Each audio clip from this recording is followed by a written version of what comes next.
एक ट्वीट देख रहे हैं, जिस ट्वीट में किसी शख्स ने सोशल मीडिया पर ये कहा, क्या भारत ने म्यांमार को मर्ज होने के लिए कहा है। भारत में मिजोरम के एमपी पहुंचे थे बर्मा और इन्होंने यहाँ मर्जर की बात करी है और इस बात से पूरा बवाल खड़ा हुआ है कि आखिरकार चल क्या रहा है। क्या चाइना और बांग्लादेश दोनों को ही एक बड़ा झटका भारत देने जा रहा है या फिर कुछ और ही मामला है। जियोपॉलिटिक्स में इस वक्त बहुत कुछ चल रहा है, हमेशा की तरह जानने को मिलेगा बहुत कुछ। आइए जानते हैं इन खबरों को विस्तार से। अभी सोशल मीडिया में ना बहुत ज्यादा चर्चा में है एक खबर और इस खबर को लेकर लोग भी अचंभित है, सवाल भी चल रहा है कि आखिरकार क्या ऐसा संभव है, क्या कुछ ऐसा चल रहा है। असल मामला क्या है, मामला ये है मिजोरम के सीएम को देखा गया, ये एक तस्वीर शेयर हुई जिस तस्वीर में देखने को मिला कि ये कुछ रिबेल ग्रुप्स हैं म्यांमार के, उनके साथ ये मिलते हुए दिख रहे हैं और यहाँ पर उनको देखा जा रहा है कि उनके नेतृत्व में एक मर्जर साइन होता है, दो रिबेल ग्रुप एक साथ आकर मिल जाते हैं। चूंकि यहाँ पर सीएम मौजूद हैं तो सवाल उठने लगता है कि आखिरकार ये क्या हो रहा है। उसके बाद ये भी कहा गया कि एक एमपी पहुंचे म्यांमार के कुछ एरिया में जहां चीन समूह ने कब्जा करके रखा हुआ है और उनसे उन्होंने बातचीत करी है। तो यहाँ पर भारत के विदेश मंत्रालय ने तो पहले स्पष्ट कर दिया कि विदेश नीति राज्य सरकारों के अधिकार क्षेत्र में नहीं आती है। ये बयान तब आया है जब मिजोरम के मुख्यमंत्री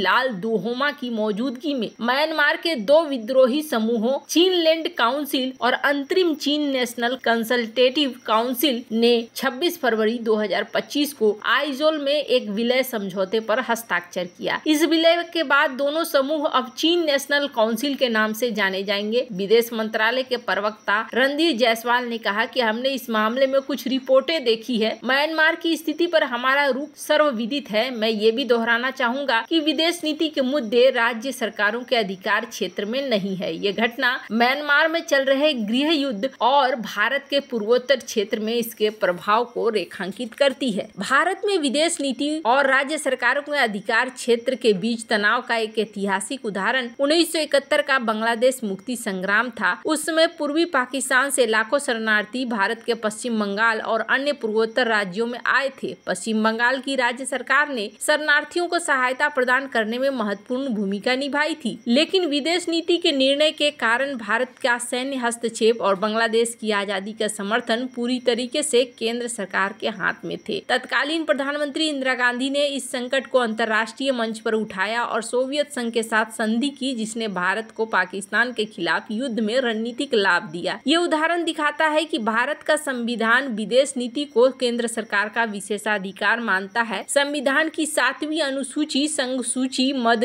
10 में राज्य सरकारें स्थानीय स्तर पर सहायता या समन्वय कर सकती है, लेकिन अंतर्राष्ट्रीय मामलों में निर्णय लेने का अधिकार केवल नई दिल्ली के पास है। मिजोरम की वर्तमान स्थिति इस ऐतिहासिक सिद्धांत की पुनरावृत्ति है, जहां राज्य सरकार ने म्यांमार के समूहों को एकजुट करने में भूमिका निभाई, लेकिन MEA ने इसे विदेश नीति के दायरे से बाहर बताया है। म्यांमार के चीन राज्य के दो प्रमुख विद्रोही समूहों ने मिजोरम की राजधानी आइजोल में विलय समझौते पर हस्ताक्षर किया। इस समझौते का उद्देश्य आपसी संघर्ष को खत्म करना और म्यांमार की सैन्य जुंटा के खिलाफ एकजुट प्रतिरोध करना है। चीन नेशनल आर्मी और चीन ब्रदरहुड के प्रतिनिधि भी इस दौरान मौजूद थे। मिजोरम के मुख्यमंत्री लाल दुहोमा ने इसे अपना एक मिशन बताया और मिजोरम के विधायक लाल मुआन पुया पुंते ने दावा किया कि ये विदेश मंत्रालय के कहने पर किया गया। हालांकि MIE ने इस दावे को खारिज करते हुए अपनी स्थिति को स्पष्ट किया। विदेश मंत्रालय ने कहा कि म्यांमार में लोकतंत्र की बहाली और शांति भारत की नीति का हिस्सा है, लेकिन ये कदम राज्य सरकारों के बजाय केंद्र के स्तर पर तय होगा। मिजोरम की 510 किलोमीटर लंबी सीमा म्यांमार से लगती है और वहां की अस्थिरता भारत के लिए सुरक्षा चिंता का विषय है। फिर भी MEA ने इसे राष्ट्रीय नीति का मामला माना है। ये बयान संविधान के अनुच्छेद 253 के अनुरूप है, जो संसद को अंतर्राष्ट्रीय समझौते को लागू करने का अधिकार देता है। म्यांमार में 2021 के सैन्य तख्तापलट के बाद से चीन राज्य में विद्रोही समूह सक्रिय है। मिजोरम ने 33,000 से अधिक म्यांमार शरणार्थियों को आश्रय दिया है, जो चीन और मिजो समुदाय के बीच सांस्कृतिक और नस्लीय संबंध के कारण है। ये विलय भारत के लिए म्यांमार की जुंटा के खिलाफ एक मजबूत मजबूत प्रतिरोध को समर्थन देने का अवसर हो सकता है, लेकिन यह चीन के प्रभाव को संतुलित करने की जटिल चुनौती लाता है जो म्यांमार में सक्रिय है। केंद्र सरकार म्यांमार की स्थिति को लेकर सतर्क है क्योंकि एक्ट ईस्ट पॉलिसी और क्षेत्रीय स्थिरता के लिए ये महत्वपूर्ण है। यदि ये विलय चीन प्रतिरोध को मजबूत करता है तो म्यांमार में लोकतंत्र की बहाली संभव हो सकती है, जो भारत के हित में है। मिजोरम की भूमिका स्थानीय समन्वय के सहायक के तौर पर हो सकती है। नकारात्मक की बात करें तो राज्य सरकार की सक्रियता से केंद्र और राज्य के बीच में तनाव बढ़ सकता है, लेकिन यहाँ पर कुछ चीजें अगर आप देखेंगे तो आपको एक अलग नजारा देखने को मिलेगा। यहाँ आप देख सकते हैं कि ऐसा नहीं दिख रहा है जिसमें कि मिजोरम में कुछ अलग चीज हो रही है जो भारत सरकार से हटके हो। जो शख्स इस वक्त सत्ता पर बैठे हुए हैं, लाल दुहोमा, इन्होंने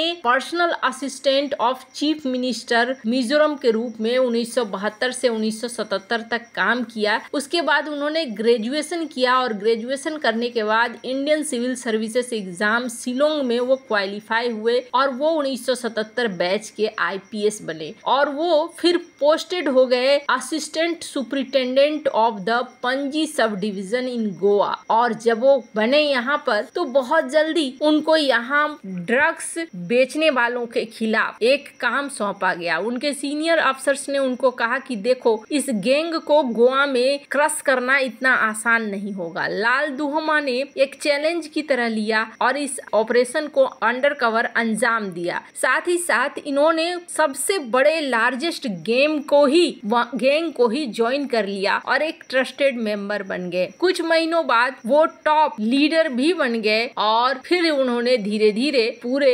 ऑर्गेनाइजेशन को डिसमेंटल किया। ये न्यूज बहुत ही तेजी से फैल गया और इंदिरा गांधी को उस समय ये काफी इम्प्रेस कर गया। 1982 में उन्होंने उन्हें security in charge of prime minister of new Delhi रखा। वो फिर प्रमोटेड हो गए डिप्टी कमिश्नर ऑफ पुलिस। तो यहाँ पर जो रोल है इनका, ये एक जाने माने शख्स हैं, बहुत ही बढ़िया शख्स हैं। और दूसरी चीज यहाँ पर देखने को मिल रहा है कि मिजोरम बहुत ही ज्यादा इस वक्त भारत के लिए जरूरी है और यहाँ गवर्नर भी देखने को मिल रहे हैं जो बीके सिंह हैं। ये भी आर्मी बैकग्राउंड से आते हैं और भी कई सारी ऐसी तस्वीरें देखने को मिलती हैं जिसमें ये अजीत डोभाल के साथ भी मिलते हुए दिख रहे हैं और इसे खुद पोस्ट किया गया है मिजोरम के सीएम के अकाउंट से। तो यहाँ पर अब चीजें क्या चल रही हैं इस चीज को लेकर बहुत स्पष्ट कुछ भी कहना मुश्किल है, लेकिन हाँ इतना जरूर है कि भारत अपने हितों की रक्षा करने की कोशिश कर रहा है और इसके हितों की रक्षा इसलिए संभव हो पाएगी क्योंकि जुंटा सरकार अब धीरे धीरे गिर रही है। जुंटा सरकार के पास वो ताकत नहीं रह गई है और जब वो ताकत नहीं रह गई है तो ये बहुत बड़ी मुश्किल खड़ी हो सकती है भारत के लिए कि भारत को अपने हितों की रक्षा करने की जरूरत पड़ेगी। और ऐसा लगता है जैसे भारत अपने हितों की रक्षा करने की तरफ बढ़ रहा है। आपको क्या लगता है इन सब मामले में, आपकी क्या राय है, कमेंट कर जरूर बताएं। जल्द मिलते हैं अगले वीडियो में नई खबर के साथ।